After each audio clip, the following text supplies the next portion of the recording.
Halo guys, Nimo di sini dan kali ini gue bakalan bawain alur cerita dari anime Jigoku Raku season 2 episode 2 yang akan melanjutkan pertarungan Gabimaru versus Kobe. Dan tanpa perlu banyak basa-basi lagi, kita langsung aja ke alur ceritanya. Di awal cerita melanjutkan pertarungan Gabimaru versus Kobe. Dan Kobe sekarang mengeluarkan seluruh kekuatan penuhnya yang membuat semua orang terkejut. Gabimaru pun di sini mulai kelelahan, tapi Kobe semakin kuat. Lalu Maru pun menyerang menggunakan jurus Burning Bridge lagi.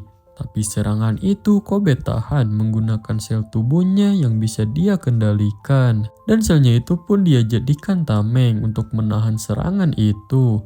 Dan Kobe pun di sini tidak hanya menahannya, tapi dia juga sambil maju ke arah Maru.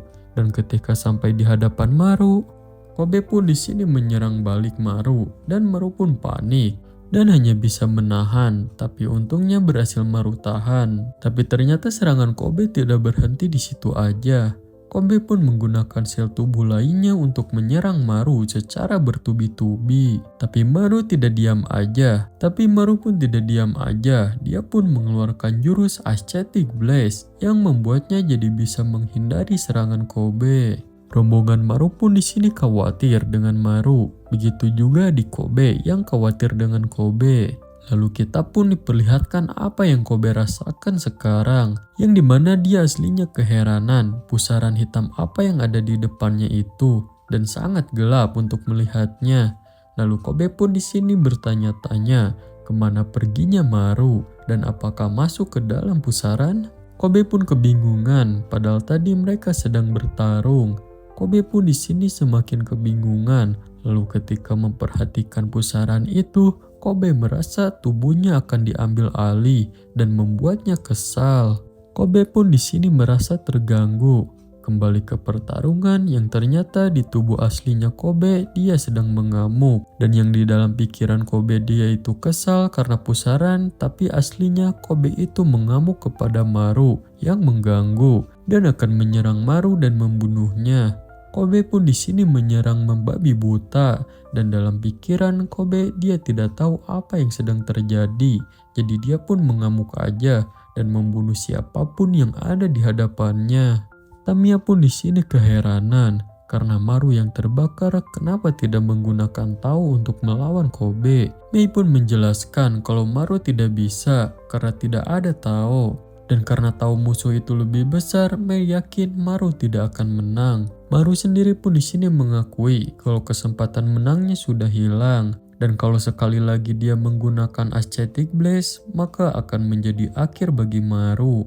Tapi Maru di sini tidak punya pilihan lain selain memakai jurus itu lagi. Dan Maru saat ini tidak mengingat detail dari misi ini. Tapi seingatnya akan ada yang mengirimkan penggantinya kalau dia mati. Dan prioritas Maru sekarang membunuh Kobe. Dan menurutnya nyawanya sendiri itu tidak begitu berharga untuk melakukan pengorbanan ini. Lalu tiba-tiba Maru merasakan seseorang menepuk pundaknya. Lalu Maru pun maju dan mengamuk. Tamiya juga di sini yakin kalau Maru akan mati dan keheranan sebenarnya apa yang dipikirkan Maru. Temannya pun membalas kalau awalnya Maru meminta pengampunan, jadi sekarang tidak ada gunanya juga Maru mati. Dan musuh juga keadaannya sama begitu, karena keduanya juga sudah kehilangan diri mereka sendiri. Toma pun di sini keheranan, kenapa kakaknya melakukan sampai sejauh ini, karena tidak ada jelas juga tujuannya untuk apa. Lalu Toma pun mengingat omongan Tamiya yang menyindir dia kalau kakaknya selalu bertarung sendirian, makanya Toma cantik karena jarang bertarung. Dan Toma pun sadar Kobe melakukan ini untuknya. Toma pun tidak mau kakaknya seperti itu demi dirinya. Lalu Toma pun menghampiri kakaknya yang sedang bertarung mengamuk. Terlihat Kobe terus mengamuk membabi buta dan menganggap semua yang ada di hadapannya musuh selain adiknya. Tapi tiba-tiba Kobe lupa apa maksudnya kita dan lupa siapa dirinya sendiri. Lalu pas kembali sadar, Kobe ternyata menyerang adiknya sendiri. Kobe pun di sini keheranan apa yang terjadi. Lalu Toma pun meminta maaf karena Toma awalnya ingin bertarung bersama kakaknya. Tapi selama ini Kobe selalu bertarung sendirian, dan itu terjadi karena Toma lemah dan nyuruh kakaknya lihat bagaimana dia sekarang yang lemah. Toma pun nyuruh Kobe sadar. Dan selama Toma menjadi bagian dirinya Kobe, bagi Toma Kobe adalah segalanya baginya. Kobe pun di sini mulai sadar. Dan ketika itu Maru pun melihat kesempatan Kobe yang lengah dan akan membakar Kobe dan adiknya menjadi abu. Dan Maru pun akan mengeluarkan jurus terakhirnya dengan mengorbankan dirinya sendiri juga. Mei pun di sini panik dan tidak ingin Maru melakukan itu. Lalu Mei pun di sini berlari akan menghentikan tindakan Maru itu. Tamiya pun panik nyuruh Mei mundur karena berbahaya. Dan ketika Mei dekat Maru dan Maru akan mengeluarkan jurusnya, tiba-tiba pijakan tanah di sekitar Kobe dan Toma amblas. Dan semuanya pun terkejut, termasuk Maru juga. Yang ternyata itu perbuatan dari Mei. Maru pun di sini tidak diam aja, dan Maru pun menyerang menggunakan batu. Kobe yang menyadari itu pun langsung mendorong Toma demi menyelamatkan Toma. Dan Toma pun panik, lalu Kobe pun mengatakan, "Tunggu aku." Toma pun selamat, akan tetapi Kobe tidak. Dia pun masuk ke dalam tanah yang ambruk itu. Toma pun di sini hanya bisa terdiam sambil mengingat perkataan kakaknya yang mengatakan, "Tunggu aku." Tamiya pun di sini tidak mengerti apa yang Mei lakukan, lalu nyuruh Mei hentikan itu. Mei pun berhenti dan dia pun terkapar lemas. Mereka pun keheranan bagaimana cara Mei melakukan itu dan bertanya-tanya apa itu juga kekuatan Tao. Lalu mereka pun di sini terkejut karena tubuh Mei membesar semua dan Tamiya pun malah terpesona dan malah pada ngomong ngawur. Dan setelah melihat semua yang aneh terjadi di sini, menurut mereka jadi banyak misteri dan berharap ada seseorang yang akan menjelaskan semua ini. Temannya pun setuju. Lalu Shin pun beralih memperlihatkan Sagiri dan dia di sini merasa kalau akan berbahaya jika tetap di sini dan menyarankan kepada teman-temannya untuk keluar dari gerbang pertama karena dia khawatir dengan gempa bumi yang terjadi tadi. Semuanya pun setuju dan melihat gaya teman-temannya, Sagiri keheranan apa yang mereka lakukan. Yuju cuman pengen terlihat lucu aja dan Nurugai cuman meniru Master. Terus Sagiri di sini berpikir kalau mereka keluar, kesempatan mereka ketemu Maru lebih besar. Yuju pun keheranan kenapa tujuan mereka jadi harus menemukan Maru. Karena mereka di sini juga tidak ada urusan lagi, karena tidak ada X-Licker yang bisa ditemukan. Dan kalau mereka tidak mencari elixir dari sana, sebaiknya mereka keluar aja. Tapi Sagiri di sini kekeh ingin menemukan Maru. Yuju pun membalas kalau dia membantahnya karena peduli dengannya, tapi Sagiri sendiri tidak yakin Yuju melakukannya karena peduli padanya. Dan tahu kalau setelah mereka tidak menemukan elixir, Yuju jadi begitu. Dan Sagiri di sini ingin memastikan keselamatan Yuju sendiri setelah kembali tanpa membawa elixir. Dan tahu ketika Yuju di hadapan Shogun, Yuju berharap memiliki rekan dari Asaemon di sisinya. Dan juga tahu kalau itu keegoisan Yuju. Yuju pun tidak mengelak dan membenarkan itu. Tapi walaupun begitu, Sagiri ingin pergi dari pulau ini bersamanya. Karena orang yang logis seperti Yuju adalah rekan yang menenangkan. Dan semua orang akan meninggalkan tempat ini hidup-hidup. Dan Sagiri ingin Yuju juga termasuk Maru juga. Yuju pun cuma terdiam. Dan yang sekarang jadi masalahnya, mereka tidak tahu kalau Maru sudah sampai gerbang ini atau belum. Tapi kalau menurut Yuju, kemungkinan besar Maru sudah sampai di sini. Karena ketika Yuju melihat bekas hangus yang ada di dekat gerbang dan di dinding yang hancur, cuman Maru yang bisa membuat kerusakan seperti itu. Dan kalau Sagiri ingin bertemu Maru, pilihannya hanya keluar dari gerbang aja. Sagiri pun sadar dan berterima kasih pada Yuju. Dan Yuju juga di sini tidak mungkin bisa menolak permintaan darinya. Lalu mereka pun keluar dari gerbang. Dan sekarang sudah pagi dan melihat tempat itu membuat Sagiri kagum. Lalu si pohon mengatakan kalau dia tidak pernah mendengar suara seperti ini atau merasakan aura ini sebelumnya. dan menurutnya seperti ada monster yang bersembunyi dan iblis yang mengintai. Yuju mengatakan kalau mistis di pulau ini hanya bohong, maka Yuju harus bertanya-tanya siapa yang membangun semua ini. Sion pun mengajak semuanya untuk pergi. Lalu si pohon dalam hati mengatakan kalau ini adalah eksperimen dengan kehidupan dan subjeknya adalah manusia di pulau buatan ini. Dan ada yang mengatakan kalau dia tidak menduga sesuatu seperti ini adalah sebuah kebohongan. Dan selalu aja ada keanehan yang lebih besar tentang pulau di kotanya ini. Tapi manusia-manusia ini yang telah membunuh Tuan Tencent, si pohon percaya dan tidak diragukan lagi orang-orang ini akan merubah tempat ini. Dan si pohon bertanya-tanya apakah dia sendiri bisa bertahan sampai mereka melakukannya. Lalu ketika dalam perjalanan, mereka akhirnya bertemu dengan rombongan Maru yang terlihat Maru pingsan dan Toma jadi tawanan mereka. Dan mereka pun sama-sama terkejut bisa bertemu. Dan mereka bertemu ketika baru di depan gerbang, dan mereka pun di sini saling bertanya keadaan masing-masing. Mereka pun di sini saling keheranan juga apa yang terjadi. Lalu si pohon nanya apakah Mei menggunakan kekuatannya. Mei pun membenarkan. Sementara Fuji kaget, pohon itu berbicara dan nanya spesies apa. Si pohon pun mengucapkan terima kasih. Karena berkat mereka semua, si pohon bisa bertemu lagi dengan Mei. Lalu rombongan Sagiri nanya apakah mereka berpergian dari kaki lembah alias dari sarang Sosin. Tamiya pun di sini paham maksudnya adalah monster dan mengakui mereka membunuhnya. Terus lalu ditanya lagi apa itu adalah tawanan yang mereka bawa dan mereka mengalahkannya. Fuji membenarkan, tapi dia masih penasaran dengan kepala pohon yang berbicara itu dan terus memperhatikannya. Lalu di balik itu si pohon mengatakan dalam hati kalau dia tidak pernah dalam ribuan tahun bertemu dengan orang-orang yang sekuat seperti ini. Dan mungkin mereka akan membawa lebih besar dari sekedar perubahan pada pulau ini. Dan menurutnya manusia adalah material penelitian. Dan bertanya-tanya apakah saat mereka mencari keagungan, apa secara tidak sengaja mereka jadi memikat manusia-manusia yang tidak ada dibandingannya ini. Lalu Shin pun beralih ketika Fuji menangis di depan kuburan, yang ternyata rombongan Sagiri menceritakan tentang kematian rekan-rekan mereka. Dan yang Fuji tangisi tadi salah satunya. Dan di sini mereka sudah mengonfirmasi kematian semuanya selain Jika. Dan sekarang hanya 8 orang dari mereka yang selamat, alias kurang dari setengahnya saat pertama kali mendarat di pulau ini. Tapi untungnya mereka sekarang sudah bersama. Tamiya pun nanya kepada Mei apakah dia senang bersama mereka.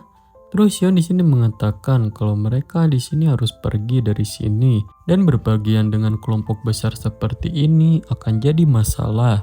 Terlebih Maru dan Hoki juga di sini tidak bisa berjalan. Lalu Sagiri pun menanyakan keadaan Mei, bagaimana dengannya. Melihat Mei pun Sagiri langsung memeluknya. Sion pun menyadari kalau mereka kehilangan banyak rekan hanya dalam 2 hari aja. Dan misi ataupun bukan membuatnya jadi penuh penyesalan. Tamiya mengatakan kalau menurut mereka penyesalan itu tidak ada artinya untuk mereka. Dan sejak awal para tahanan hukuman mati akan membunuh satu sama lain sampai hanya tersisa 1 orang. Sion membalas, memangnya apa pentingnya mereka mati di sini? Tamiya membalas, apakah Sion berpikir dia dan teman-temannya itu akan pulang dalam keadaan selamat? Sion membenarkan kalau dia berpikir seperti itu. Tamiya pun nanya lagi, apakah Sion akan berpikir seperti itu bahkan masih saat bersama pengkhianat berbahaya itu alias Toma ada di sini? Tamiya pun merasa dia sudah baik padanya, tapi Toma sekarang malah memperlambat mereka dan akan mengurus masalah ini kalau yang lain tidak bisa. Ketika Tamiya akan membunuhnya, Sagiri menghentikannya dan mengatakan kalau Toma begitu pasti ada alasannya sendiri. Sagiri di sini tidak ingin melihat kematian lagi, kecuali bertemu dengan seseorang yang akan membahayakan mereka, alias seperti Tamiya. Sagiri pun di sini bersiap. Tamiya pun di sini sadar kalau Sagiri bukan seorang wanita biasa. Lalu Yuju menyela, terus nanya apakah mereka yakin Maru tidak perlu dirawat. karena terlihat seperti sedang sekarat. Fuji datang dan menjelaskan kalau Maru begitu karena terus-terusan bertarung tanpa henti.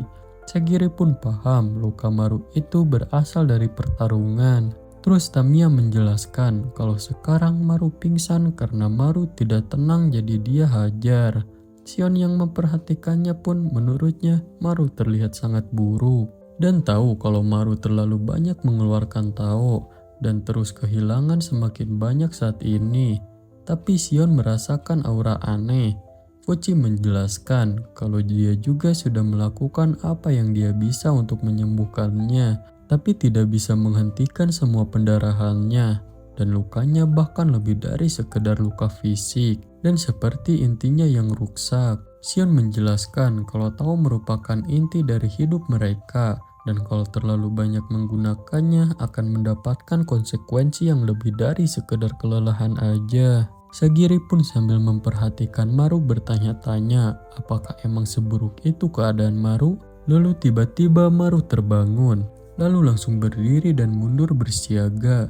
Tamiya pun nyuruh Maru beristirahat. Maru pun memperhatikan semuanya dan kekuatannya sekarang belum pulih. Dan Maru pun jadi lupa dengan yang lain dan dia pun akan menilai situasinya terlebih dahulu. Maru pun di sini pura-pura paham dan dia merasa tenang. Sagiri pun akan memeriksa lukanya, tapi Maru tepis tangan Sagiri dan mengatakan kalau dia baik-baik saja dan nyuruh abaikan aja dia. Iju pun tidak heran lagi karena Maru jadi acuh seperti biasanya. Terus Shion menjelaskan kalau luka itu tidak akan pulih dengan sendirinya dan Maru harus mendapatkan perawatan. Dan kalau tidak, Maru akan mati. Maru membalas, tidak masalah. Lalu Sagiri menyadari sesuatu. Terus nanya, siapa kau? Yang lain pun keheranan kenapa Sagiri nanya begitu.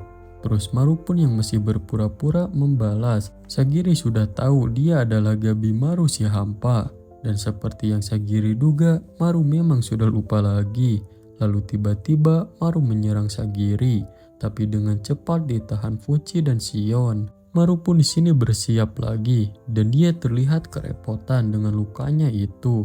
Lalu Fuji pun nanya apa maksudnya Sagiri tadi. Sagiri menjelaskan kalau mereka pernah menduga gangguan pada Tao itu akan berdampak pada ingatan. Dan sekarang Maru begitu. Dan Maru sekarang bukan Maru yang dia kenal. Dan itu merupakan teori dari Shion yang sekarang benar terjadi kepada Maru. Lalu Shion pun menjelaskan kalau setiap pertempuran yang Maru lakukan telah menghancurkan jiwanya sedikit demi sedikit. Lalu Sagiri mengatakan kepada Maru kalau Sagiri tahu Gabi Maru dan Maru pasti sudah bertarung sejak mereka berpisah. Dan karena pertarungan tanpa henti bahkan tanpa istirahat hingga terus jatuh bangun, semua itu pasti Maru lakukan untuk satu alasan. Lalu Shion pun meminta untuk menangani ini. Sementara Maru di sini kebingungan bagaimana sekarang. Dan bertanya-tanya, haruskah dia membunuh Sagiri ketika dia sendiri bahkan sulit untuk berdiri? Dan Maru pun keheranan dengan melihat Sagiri aja membuatnya kacau. Lalu Sagiri pun nanya kepada Maru, apa dia tahu kenapa Maru datang ke pulau ini? Dan Sagiri tahu Maru kehilangan ingatan dan menawarkan untuk menyembuhkannya. Lalu tiba-tiba tubuh Maru yang tidak kuat pun sampai oleng.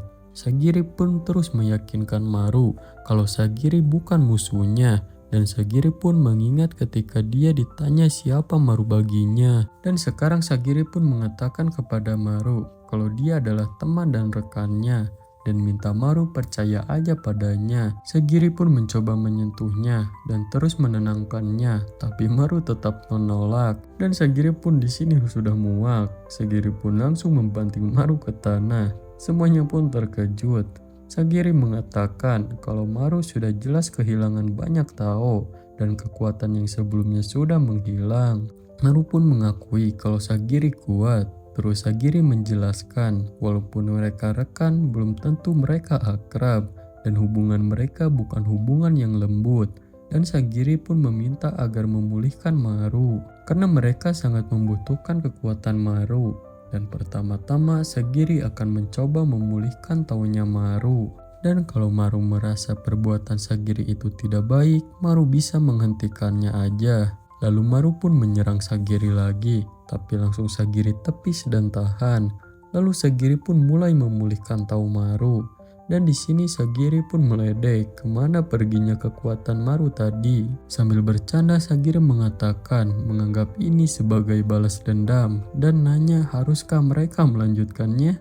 Tamiya pun keheranan apa yang sebenarnya Sagiri dan Maru lakukan. Dan apa yang Sagiri keluarkan itu apakah jutsu tidur karena yang dia dengar itu. Tapi Fuji tidak yakin. Lalu Mei menjelaskan bukan, tapi itu adalah sentuhan Tao Puli. Yuji pun tidak menyangka Sagiri memiliki sisi lembut seperti itu. Xion pun sama, tapi yang Xion rasakan dari mereka adalah interaksi restoratif. Dan menurutnya mereka cukup cocok dan mengira kalau mereka pasti memiliki hubungan yang tidak bisa Xion mengerti. Lalu Maru di sini merasakan perasaan aneh yang ternyata tiba-tiba tenaganya pulih. Sagiri menjelaskan ini dia lakukan supaya Maru paham kalau mereka tidak punya waktu melakukan ini. Dan Sagiri mengakui kalau mereka semua ingin kembali dengan selamat dan mereka membutuhkan bantuan Maru. Dan juga Maru mempunyai seseorang yang harus Maru temui. Mendengar itu, Maru pun seketika terkejut. Lalu Shin beralih ketika Kobe terjatuh ke dalam lubang. Di sini Kobe yang terjatuh ternyata masih bisa pulih kembali. Dia pun sadar kalau sebelumnya dia tertelan oleh taunya sendiri. Dan dia kehilangan dirinya sendiri karena kekuatan yang berbahaya dan tidak diketahuinya itu. Kobe pun cuman tertawa, lalu dia pun duduk. Dan Kobe di sini tahu kekuatan itu berbahaya. Tapi dia yakin kalau bisa mengendalikannya tidak akan ada yang bisa menghentikannya. Kobe pun di sini melihat ke atas dan mengingat ketika dia terjatuh dan Kobe di sini akan menyusul Toma nanti. Kobe pun di sana sadar kalau dia jatuh ke bawah jurang yang sangat dalam sampai-sampai permukaannya aja tidak terlihat dan jauh lebih rendah dari hutan tempat mereka mulai. Lalu Kobe pun sadar kalau pulau ini seperti sebuah mangkuk besar dengan beberapa bukit yang terhubung ke tengah pulau. Dan Kobe di sini curiga kalau ini pulau buatan yang seperti tambang atau mungkin tempat untuk keagamaan. Lalu tiba-tiba ada seseorang yang menyusun batu di dekatnya yang ternyata bukan manusia tapi merupakan makhluk aneh yang jumlahnya banyak. Kobe pun merasa dia tidak diberi waktu sedikit pun untuk berpikir. Tapi menurutnya ini bagus untuk melatih taunya. Terus nanya kepada makhluk itu, apakah mereka tidak keberatan untuk dia habisi? Dan alur cerita